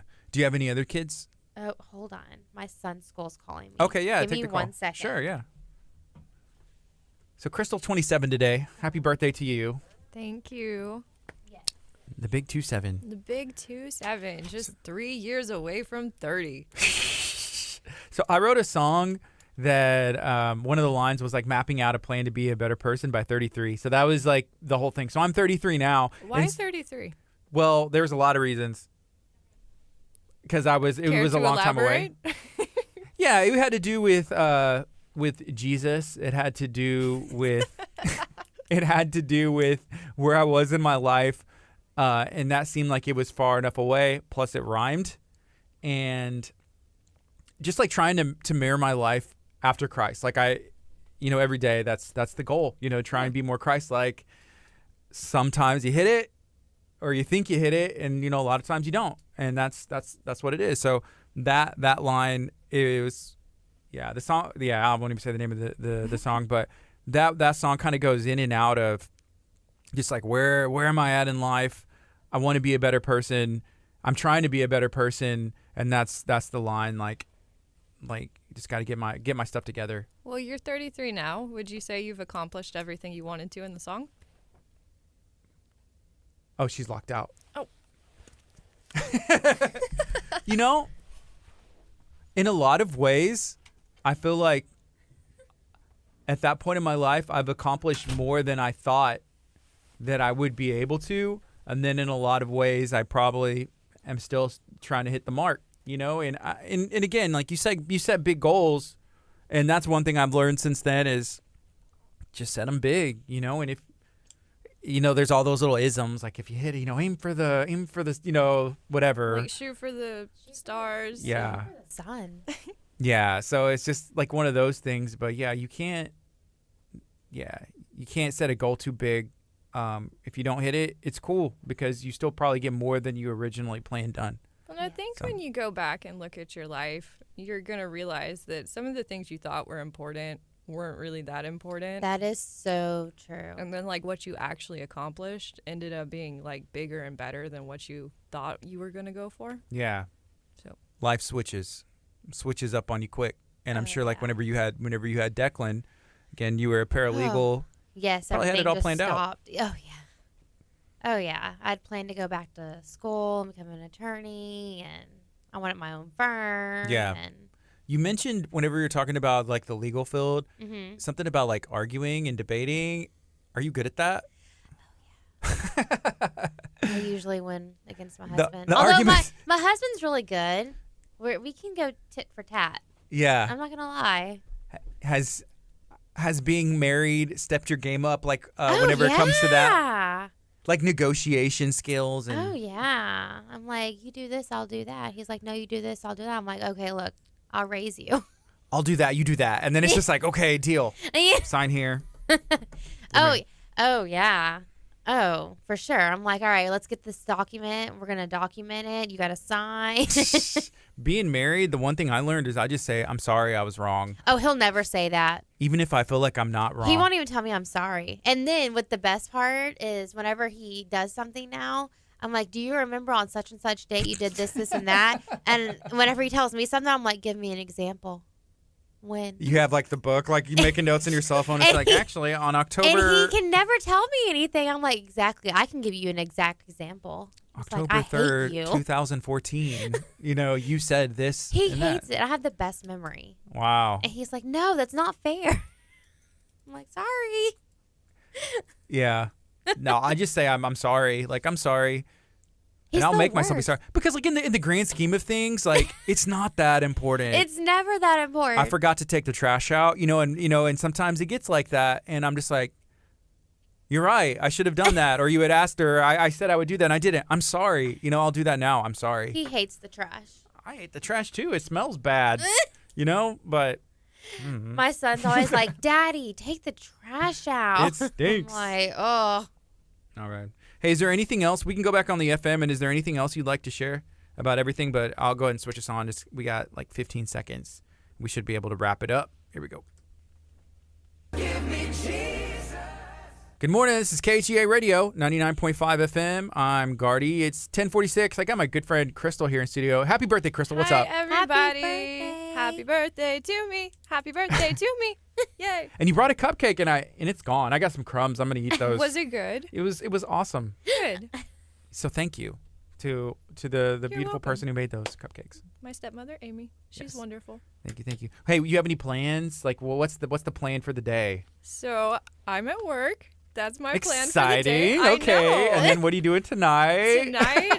Tonight I'm leading children's church. Well, I mean, me and my group and all Yeah. the volunteers, but I work in children's ministry. So we'll be doing children's ministry. I'm in the dance room. And so we will be dancing it up, eating cupcakes. I brought 60 cupcakes. So Oh, wow. kids, Children? get on. Yeah. Children and sugar. Oh, yeah. Hey, hand in hand, you'd be like throwing the party, and the kids are all about, like my son, he's 6 years old as well, and he's all about, cupcakes and having a birthday. Actually, you know and what? he loves the dance room. He is one of our best They're going to dancers. dance even better tonight. Actually, now that I think about it, he has mixed reviews to other people's birthdays, so just keep an eye on him, because he's always like, he wants it to be My his birthday. Yes.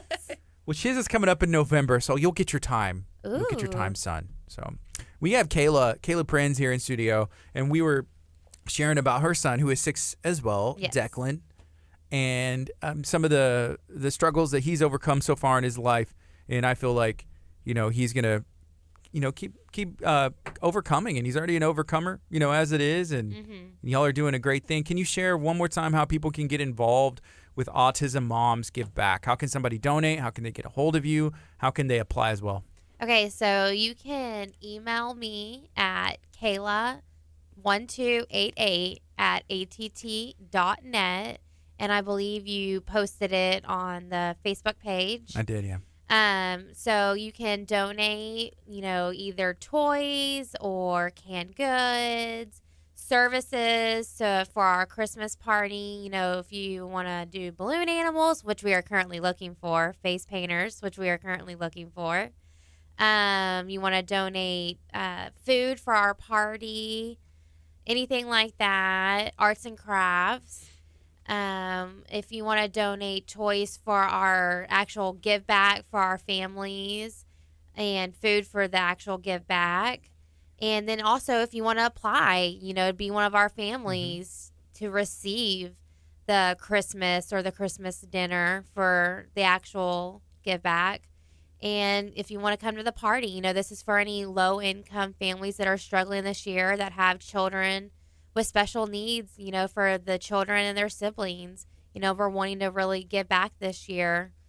People have helped us, and we want to help them. So, Yeah, it's like the paying it forward. yeah. Oh, definitely paying it forward. We know what it's like to have help when we needed it, and we just want to help everybody else. All right. Well, thank you for joining us today. Thank you so much. And, I'm excited to see how this, evolves and what it turns into this year. And then next year, taking it to the United States and the world and everywhere that We're going to it's take supposed it to over. go. All right. It's KHEA Radio, 99.5 FM. Be blessed.